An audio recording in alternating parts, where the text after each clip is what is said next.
ايش يقول القانون؟ ايش يقول القانون مع طارق العليمي استاذ مستشارنا القانوني؟ باهي استاذ، باش نمشي ديريكتومون لصلب الموضوع، ماذا بينا نمشيو ديريكتومون لصلب الحلول، اذا فما حلول واذا فما ما يتفسر في ملف تحكي عليه برشا في الساعات الاخيره، هو سحب الفيفا ل6 نقاط من رصيد النادي الافريقي في البطوله التونسيه. لهنا نحبوا نعرفوا من عندك الصحيح والغلط، هذا الكل من عندك انت طارق. دونك اليوم اسكو فما سحب نقاط؟ ايش معناتها سحب نقاط؟ علاش جاء القرار هذا المهم زاده بالنسبه للناس اللي لازمها تفهم علاش وصل الشيء هذا بالنادي الافريقي. دونك فسر لنا، خلينا نفهموا احنا شنو من الناحيه القانونيه بالضبط اسكندر. هل انه نبدا لك من المحصله اليوم نهار الخميس 31 جانفي، هل انه ثم قرار بسحب 6 نقاط من النادي الافريقي؟ ثم قرار صادر على لجنه التاديب تم ارساله إلى الجامعة التونسية لكرة القدم نهار الاثنين 28 جانفي 2019، يقضي بتفعيل قرار قديم يقضي بأن النادي الإفريقي كان ما يخلصش جروزني في كامل مستحقاته أصلا ومصروفا، وتم التثبت أنه ما كملش خلاص، فإنه على الجامعة تنفيذ هذا القرار وسحب ال6 نقاط. وفي آخر فقرة من القرار الذي أرسل إلى الجامعة التونسية لكرة القدم يقول لها راك مطالبة بالسحب، ومطالبة أنك تعطيني الترتيب القديم والترتيب الجديد بعد السحب، وإذا كان أنت ما تنفذش القرار هذايا راك تكون تحت طائلة العقوبات التأديبية. موضوع الفصل 64 جديد، جدي بيان جديد من المجلة التأديبية. دونك هذه البداية. علاش؟ على خلفية ملف جروزني النادي الإفريقي.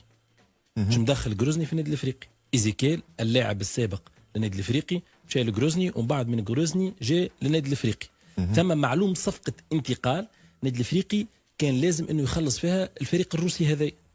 قديمه الحكايه اسكندر، من 2014 من 2014 ما خلصش نادي كروزني النادي الافريقي، اساء معاملته ويبدو ذلك نظرا لتشدد نادي كروزني في التعامل مع النادي الافريقي. توجه للكوميسيون دي ستاتيو دي جوور وخذا قرار صدر نهار 17/1/2017 وتم اعلام النادي الافريقي به نهار 23 مارس 2017، يقضي بانه الكلوب افريكان لازم يدفع الفريق جروزني مبلغ قدره 500 ألف أورو بعنوان صفقة الانتقال مع الخطايا الواجبة مع المصاريف. باهي شو عمل النادي الافريقي؟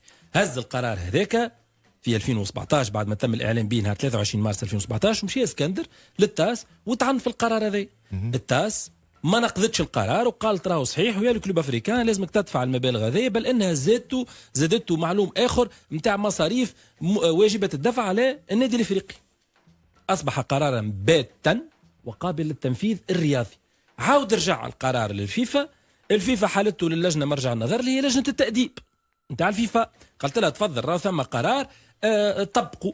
لجنه التاديب بالفيفا بعثت للنادي الافريقي قالت لها راهو لازم تنفذ القرار هذايا والا فاني باش نسلط عليك عقوبه سحب النقاط. الكلوب افريكان في الفتره هذيك في 2018 حب يربح شويه وقت، بعث للفيفا لجنه التاديب قال بالله لخص لي القرار باش يربح شويه وقت. ربح شهرين تقريبا. تلخص القرار نهار 24/8/2018 تم اصدار القرار، ونهار 2 نوفمبر 2018 تم اعلام النادي الافريقي بالقرار هذا اللي فيه انه راهو لازمك تدفع الفريق جروزني اصل المبلغ والخطايا والمصاريف. عطاوهم الريب بانكير اللي لازم يقع التحويل عليه، قالوا لهم راهو عندكم 60 يوم من تاريخ الاعلان بالقرار ولازمك تدفع المبلغ هذايا كاملا، وقالوا لهم في النقطه الرابعه انه حال عدم الخلاص فانه باش نطبق عليك جزاء سحب النقاط 6 نقاط ومحطوط في القرار آليا ومباشرة. وفي النقطة السادسة من القرار قال راهي الجامعة التونسية مطالبة بالحذف وإعلامي بالترتيب السابق واللاحق. وفي القرار هذا نتاع لجنة التأديب ثم حاجة مهمة، وقت اللي تم إعلام النادي الإفريقي إعلام الجامعة ومن الجامعة إلى النادي الإفريقي قالوا لهم أراه تطبيق هذا القرار يخضع للنص الجديد، يخضع للفصل 64 من المجلة التأديبية جديد.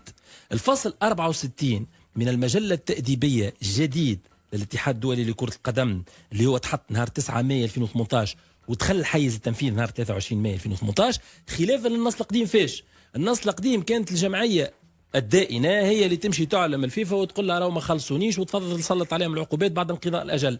النص الجديد اللي ينطبق عليه القرار هذايا يقول لك بانقضاء الاجل الممنوح من غدوتها يقع السحب آليا ومباشرة، بل وبرقابة صادرة على الجامعة المحلية اللي تقوم بعملية السحب وترسل لي ترتيب القديم والجديد. تبين نهار 28 جان في وقت اللي تم إرسال القرار أنه النادي الافريقي ما اتمش الخلاص، خاطر في القرار اللي تبعث للجامعه التونسيه لكره القدم لجنه التاديب تقول لها راهو بالاتصال بفريق غروزني تبين انه تم خلاص الاصل فقط 500 الف اورو دون المبلغ اللي حولته الجامعه دون خلاص بقيه المبالغ اللي هي 100 الف اورو و7000 فرنك سويسري. وعليه فانك انت مطالبه بالرجوع الى منطوق القرار نتاع لجنه التاديب اللي تم الاعلان به نهار 2 نوفمبر 2018 واللي يقضي بالسحب الالي والمباشر للست نقاط. وراك انت يا جامعه مطالبه بمراقبه هذا التنفيذ وتنفيذه واعلامي به، والا راهو نجم نسلط عليك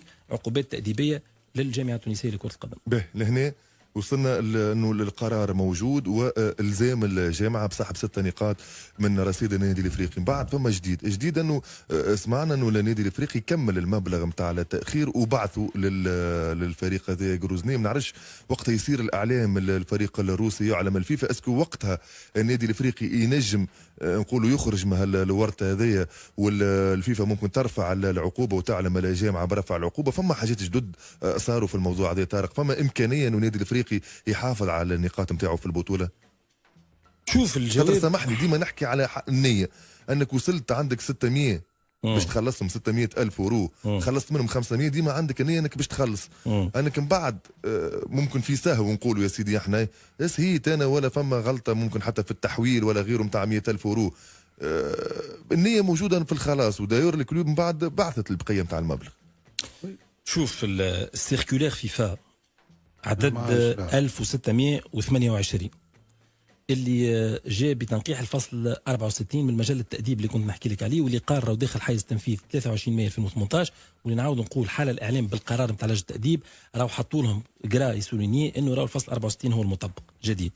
شنو يقول لك لهنا؟ يقول لك راهو في التفسير وتبعث التفسير الفصل الصفحه 4 من السيركولير 1628 يقول لك l'association membre concernée devra appliquer automatiquement une telle sanction à compter du premier jour suivant l'expiration du délai accordé, à moins que le débiteur ne fournisse la preuve au secrétaire de la commission discipline de la FIFA, à l'association membre concernée, que la somme due a été payée, entre parenthèses, preuve de paiement, ويسطر لك اللي بعده avant l'expiration du dernier délai accordé.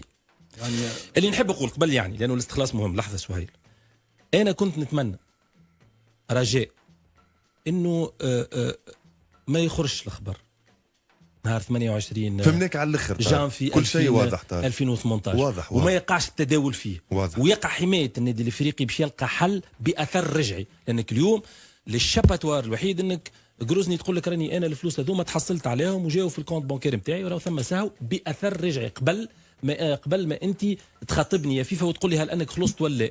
انا سيفري بعثت لك قلت لك راني خلصت في 500 ميل اورو، ولكن تبين انه قبل ما انا نعلمك بهذايا راهو ثم كونت لقيت فيه الفلوس هذوما. ثم سوابق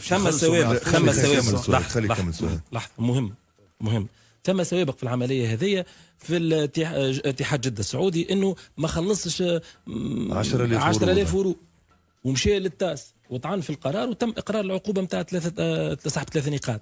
2 اليوم وقت اللي علموا النادي الافريقي بالقرار نهار 2 نوفمبر 2018 راهو القرار هذاك هو القابل للطعن امام التاس وفاتوا 21 يوم تاع اجل الطعن امام التاس ما عادش في تنفيذ القرار.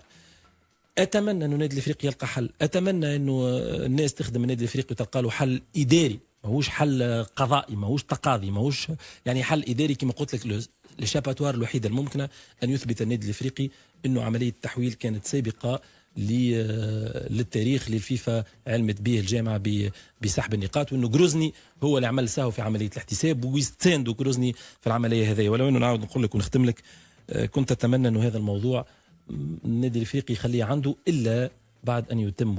وهذا واضح. دونك فهمنا مليح انه المعنى ولا المغزى من اماني طارق العلامي باش خلاص المنحة ولا نقولوا احنا عقوبة المبلغ عقوبة التأخير ما يخرجش يقعد في نقولوا احنا في الكواليس النادي وعند إدارة النادي، خاطر فما دي بروسيدور أخرين إداريين وإدارية ممكن كانت تنجم تخرج النادي الإفريقي مع الورطة هذه. على كل حتى للحظة هذه الفيفا تسحب 6 نقاط من رصيد النادي الإفريقي في انتظار إن شاء الله إخبار زين بالنسبة للكلوب في بقية المشوار. 6 نقاط نجم ترجع وإلا لا يقعد الوقت هو باش يجاوبنا على السؤال هذا.